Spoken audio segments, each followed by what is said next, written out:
Hi, everyone. We're going to get started momentarily here. We're going to let a couple more people join into the meeting. I just want to let you know that this meeting will be recorded, so if you are uncomfortable sharing your video, you can turn that off and please mute. There will be a question and answer period at the end, and we'll take your questions there, and you are free to unmute after that.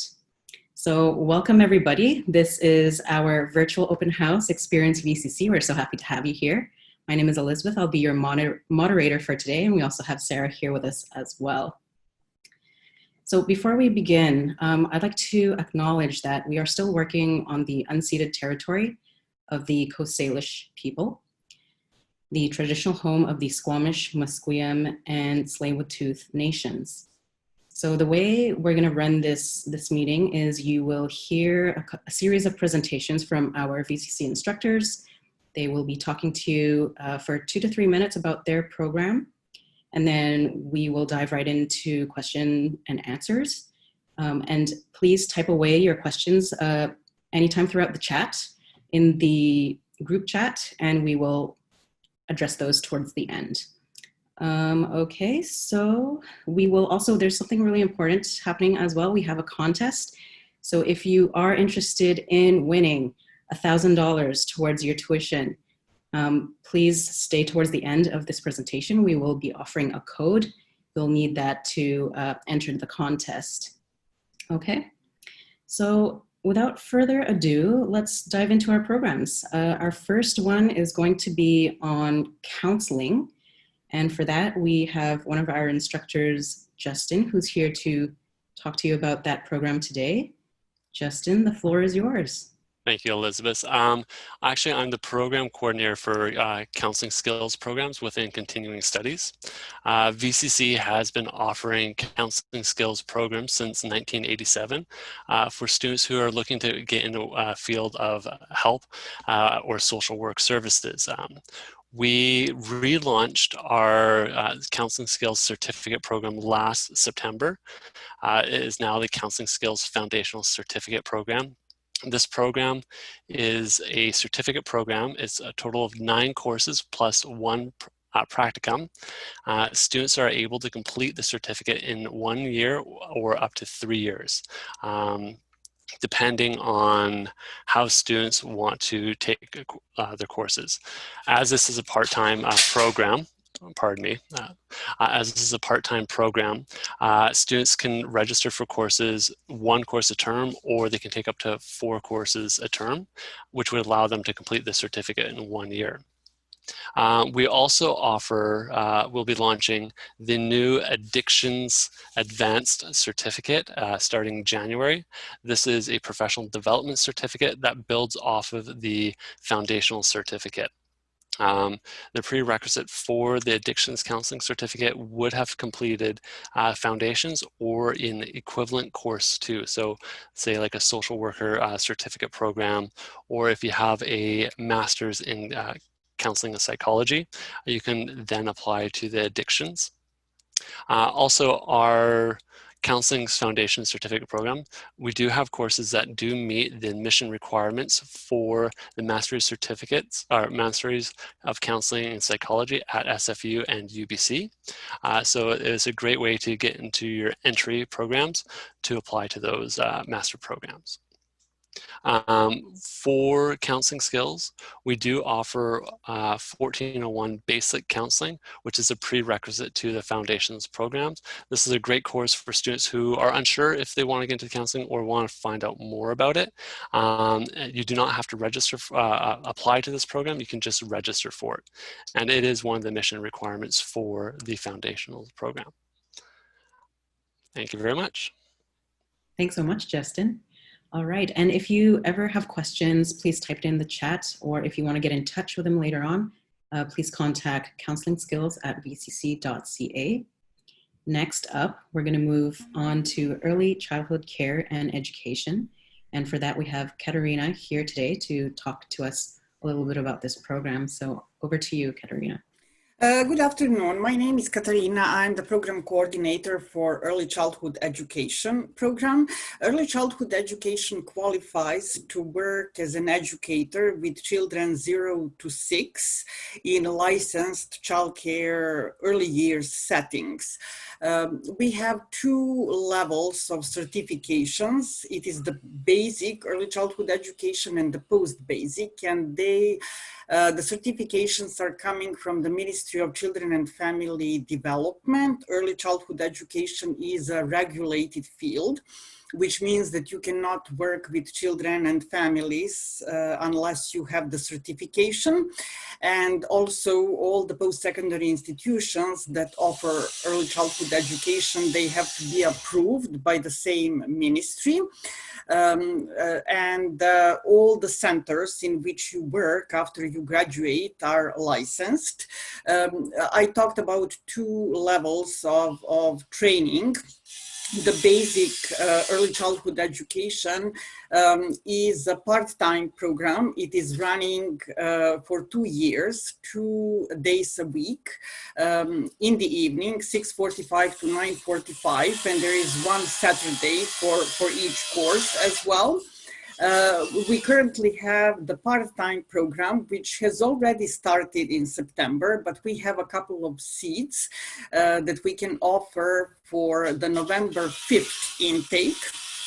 So if anyone is interested to start by November 5th to start with that course and then return to take the courses that are currently running, you can email your application to continuing studies at VCC, and I'm going to put that email in the chat. We are also starting the full-time early childhood education for domestic students in April 2021, and we are already accepting applications for that program. That program will be 1 year full-time, and the certification is also going to be to work with children 2.5 to 6 years of age. We are also starting the early childhood education full-time, daytime for international students, and the first cohort will start in January 2021. The other intake will be September 2021. And for the international students, the application has to go to our international office. The second level, the advanced level for early childhood education is called post-basic. The post-basic program is a diploma program at VCC, and it qualifies people to work with children, with infants and toddlers, and children who have exceptionalities. They can work in inclusive childcare centers. So that certification gives you the license to work with children 0 to 6 years of age. I also wanted to say that we have non-credit courses that are also running. We have the EC assistant course, which we offer in each semester, and that course qualifies you to work as an assistant in a licensed childcare facility. We also have Good Beginnings, which certifies you to open family childcare in your home for up to 7 children of different ages, and we have Leadership, Administration, and Management, our LAM course, which is designed for people who want to become administrators in childcare settings. And that course is offered in the spring semester. Currently, it is running online. All of our courses are currently delivered online, and most likely it is going to be the case in the winter semester as well. And I also want to mention that we have a new course that we just started a year ago. It is Intro to School Age Care, and it is an ideal course for people who want to work in before and after school care with school age children. So that's all that I have to say for now. Thank you. Thanks so much, Katerina. And I do see some questions coming in through the chat, but we will wait towards the end. There is one about kindergarten, so we'll get to that in the Q&A period. But if you have further questions, please feel free to email her. Her email address is listed up on the slide. And again, please keep these questions coming. We'd like to have a much wider discussion later on. So thanks so much. And now we're going to move on to something called transformative learning. And we have our lovely Sarah here to talk about that. So Sarah, let us know, what is transformative learning? Thanks, Elizabeth. I just wanted to let people know about 4 classes in transformative learning that are still available to register for in this term. One starts next Wednesday, actually. It's called Urban Farming, and it is kind of a combination of gardening tips and small business know-how. So you develop a simple business plan and a crop plan for a hypothetical business. It's taught by Ilana and Madeline from City Beats Farm. So they're actively running an urban farm and are sharing their knowledge in this course. Then also in October, we have the work that reconnects. This is an experience of the spiral. You work through gratitude, honoring your pain for the world, seeing with new and ancient eyes, and going forth. And it's a group activity over the course of 4 Saturdays, starting October 24th. And really at the end, you leave with a sense of active hope at the end. This is taught by Sylvia de Blasio, and she's actually the Work That Reconnects network administrator, as well as one of their facilitators. In November, we have 2 classes that are starting. One is called Let's Talk About Death. It's going to be facilitated by Angela Fama, who's the creator of the Death Conversation game. And it's really an open dialogue about death, traditional and new approaches, and also an opportunity to create resources for end-of-life planning. It's 6 hours, so I think 2 3-hour sessions starting November 10th. And then finally, there's smart homes, which is home automation technology, and the ways that that can have a positive impact on energy conservation. That one starts November 21st and is also 6 hours long. So this area is really just about seeing the world in a new light and how you can have an impact on it. These courses will all be offered again in January, but in January we will have some additional classes as well. One on local economies, something on systems change, also mindfulness-based stress reduction, also minimize your fashion impact, and impacts of colonization past and present. And we also will be launching a certificate in partnership with Okanagan College on leadership and change. So there's a lot of exciting things in transformative learning that are still available right now in this term and going forward too. If you have questions about any of them, please do pop it in the chat, and you can reach me at transformativelearning@vcc.ca. Perfect. Thank you so much, Sarah. These are definitely, for sure, really exciting courses, and they're, I think, fairly new too. So definitely some of them to check out.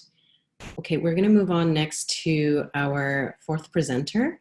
It's going to be on GladU Report writing, and this is an important one too.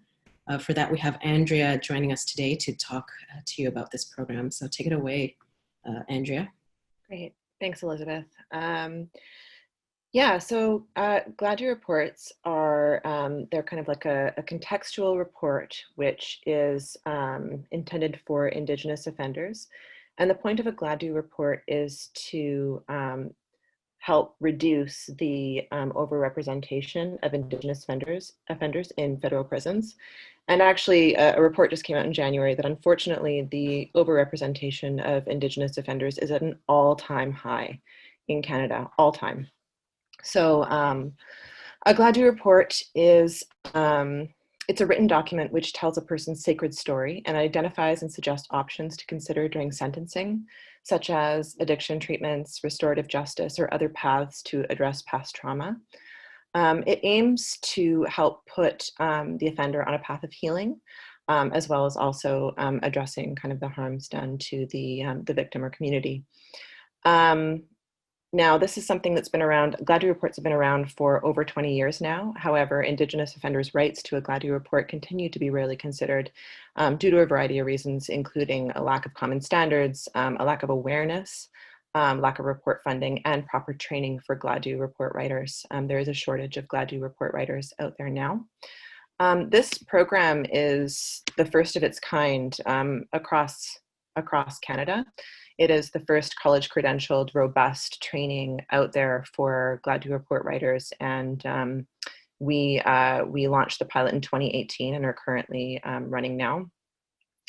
We've worked with a variety of stakeholders, including current GladU writers, and we work with an Indigenous advisory group, and all of the courses are instructed by Indigenous instructors as well. We have a couple of courses I want to mention that have general interest. One is Sarah mentioned earlier, and it's Impacts of Colonization, Past and Present.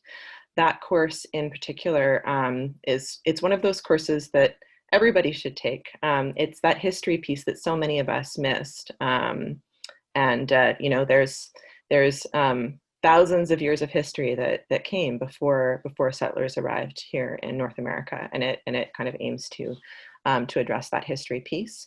Another is Indigenous people in the Canadian judicial system. That one is also open to the general public, not just people taking the whole program. And that one is people who are working in any aspect of the legal system or law enforcement would really benefit from that course as well. This is a part-time program, and as with many others, offered online right now. And depending on kind of the path you take completing the program, most people can finish it within about a year. Perfect. Thank you so much, Andrea. These are all programs and courses where you get to make a difference. So I think these are really important to really take a look at. All right, we'll move on next. We do have a couple of people who are here to talk about continuing studies, if you are interested. So I'll let other people here, our instructors, talk about what continuing studies is and how you can continue to keep on learning. Sure, I'll field that. All the programs that are here are part of continuing studies, and that generally means that our classes are offered part-time, usually in the evenings.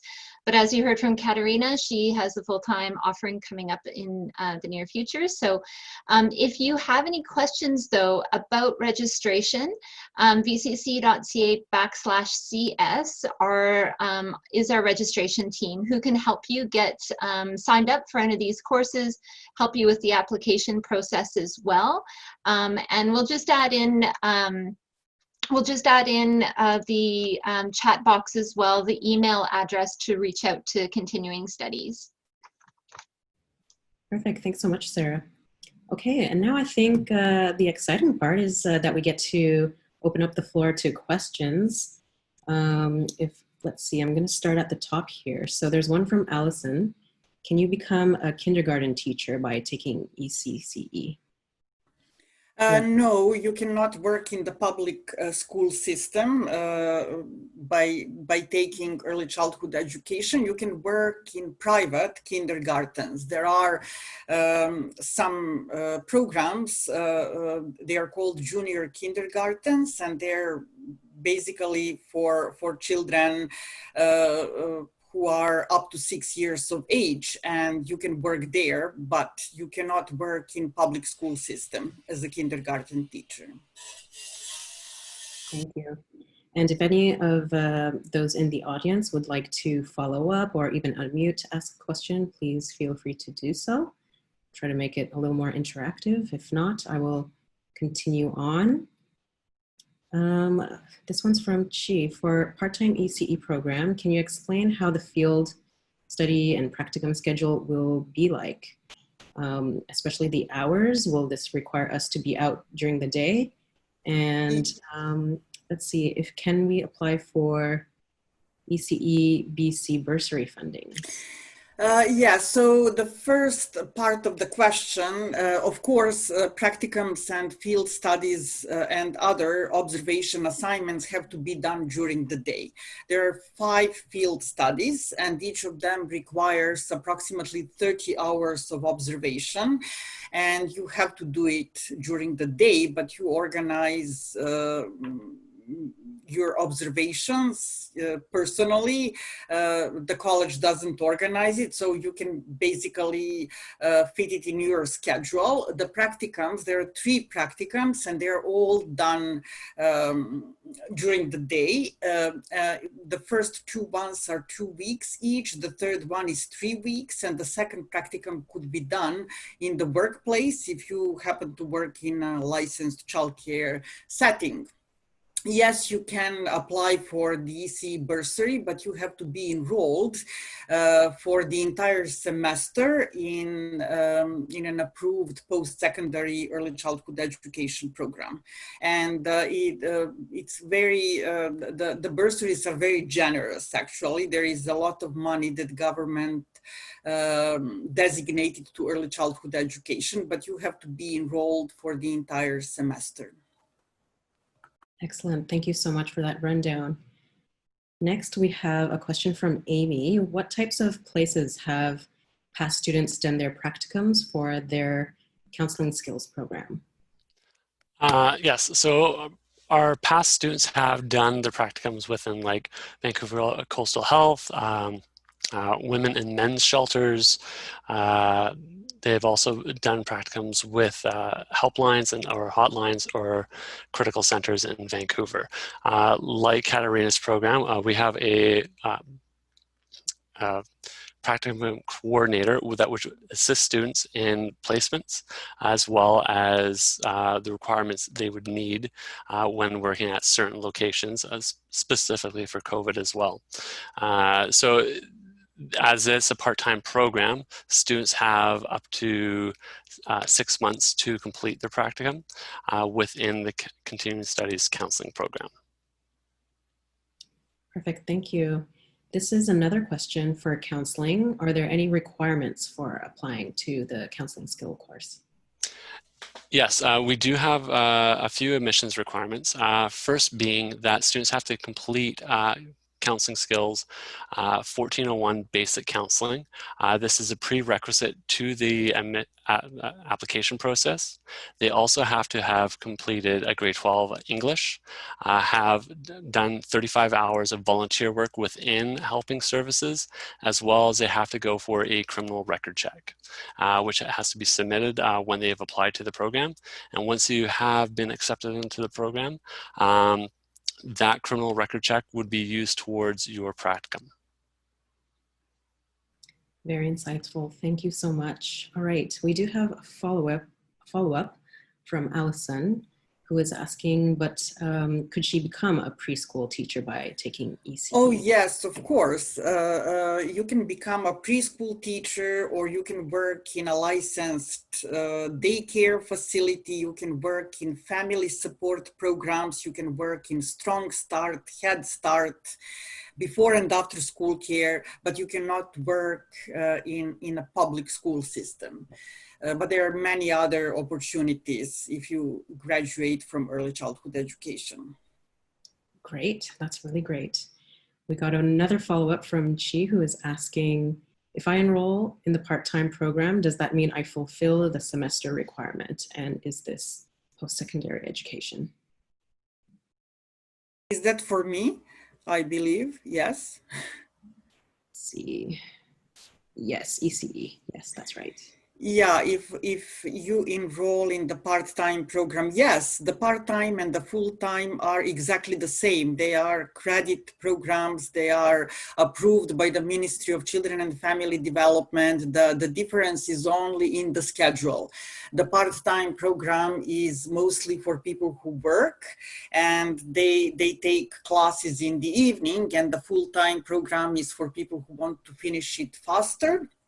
But it is exactly the same program, the same courses, and the same certification that you can apply for after you finish. Excellent. Thanks so much for that update. Okay, I see no further questions, but if you do have more questions, feel free to pop them in the chat box. We'll come back to that. In the meantime, we can continue. So I just wanted to let you know that as a student at VCC, there are all these services available to you. As someone mentioned earlier, there are quite a few scholarships and bursaries available to you should you need the financial assistance. We have Indigenous advisors for those who are part of that community. And we also have sign language interpreters and other interpreting services for students with a disability too. And of course, a lot of free professional tutoring and counseling services available to you as well. So we do have advising happening right now until 5 o'clock today. So if you do want to chat with an advisor about your admission requirements, or if you want to speak with one of our instructors present here today, you can go to vcc.ca/experience and book an appointment with an advisor as well. Okay. Can I qualify that a little bit? Because the people in advising will not be continuing studies. So they may have a slightly different perspective, and it would be best to reach out to myself, Justin, Katerina, or Andrea if you have questions specifically about the program, or see studies at vcc.ca for any registration questions specifically about our programs, which are all continuing studies. That's a great point, Sarah. Thanks so much for addressing that little difference there. Okay, so we do have coming up next a slide on, let's see, what's the next one? Okay, yep, information sessions. So if you, like in this session here, we heard very briefly about all of these different programs, but if you would like to know more in depth about the other programs or the ones that you've just heard today, an information session is a really good place for that. You can, there's a list of dates coming up, and you can check those out at vcc.ca/info. Again, we just spoke about advising, or in this case, you can speak to someone from continuing studies. And if you are ready to apply, that's even better. You can go to vcc.ca/apply. And again, when it comes to applications, if you are a domestic student and if you apply today or between now and Friday, October the 16th, we will waive the $35 application fee. So isn't that great, right? You don't have to pay that little additional fee there. So again, go to vcc.ca/apply and use this promo code that's listed on the slide here, info 1020. And we'll be able to apply that promo code for you. And again, coming back to what I said earlier today, we do have a contest coming up. So right now you have at least 1 in 3 chances of winning $1,000 towards your tuition. And the way you can do that is to go to vcc.ca/experience and use this code, INSPIRE, in your form when you do that, when you enter the contest, and you can, you'll be entered. You also have another chance. We will be emailing all participants after the end of this session, and that gives you another chance as well. So that pretty much wraps it up. We have one more question here from Allison, and she's asking, when do applications close? So I believe Allison means for November 5th course. So the program has already started, the part-time program, and we are pretty full. But we can still start a couple of students. There is one course that is not basically the prerequisite, and you can still take that, you can start with that course on November 5th, but we cannot take any more students after that, because after that we cannot take anyone else in the cohort. The courses start being prerequisites to each other.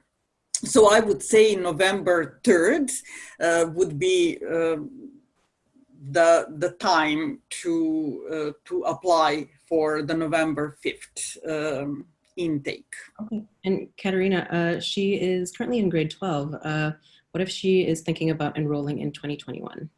Yeah, so as I said, there is, if you want to enroll Alison for the part-time program, the application time will start in January. And then we have the application time open from January to June. And after that, we have admission interviews, and it's a long list of admission requirements that we have for this program because it is a regulated one. But a good thing is that between January and June, I do many info sessions. So it would be a good place for you to get more information about the program. If you want to do a full-time program, we are already taking the applications for that. And the program for domestic students will start in April 2021. Okay. And I think there's a follow-up to that. If I'm still in grade 12, can I apply next year? Yes, of course. Yeah. All right. Excellent. Thank you. We have a question from Minako. Can I start working right away after taking ECE, or do I have to do some volunteer work before actually working? If you get your EC assistant certification, which you can do after the second semester, when you finish your second semester of studies, you can apply to the ministry and get your EC certification. EC assistant certification, sorry. And then if you're taking the part-time evening program, you can work during the day and take classes in the evening. Or you can wait until you finish the program. And it is very easy to find a job with early childhood education. We need early childhood educators, and people get jobs really very soon after graduating. Can you work outside BC? It is a provincially regulated profession. So you could work outside BC, but you will have to contact the ministry responsible for that province for early childhood education and see if they're going to ask you to take some additional courses. You will need a certification from the ministry, so you cannot just go to another province and start working. You will have to do, you know, some paperwork for that, but theoretically, yes. That's great. Thanks so much. These are all really great questions. We do have some extra time if you wanted to ask even more questions.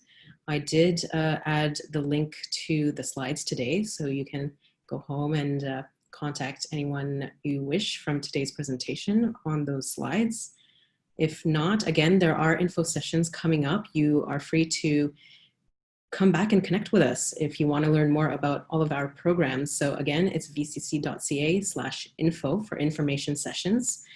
And you can come and connect for probably about an hour or so with one of our instructors here for more information about these programs.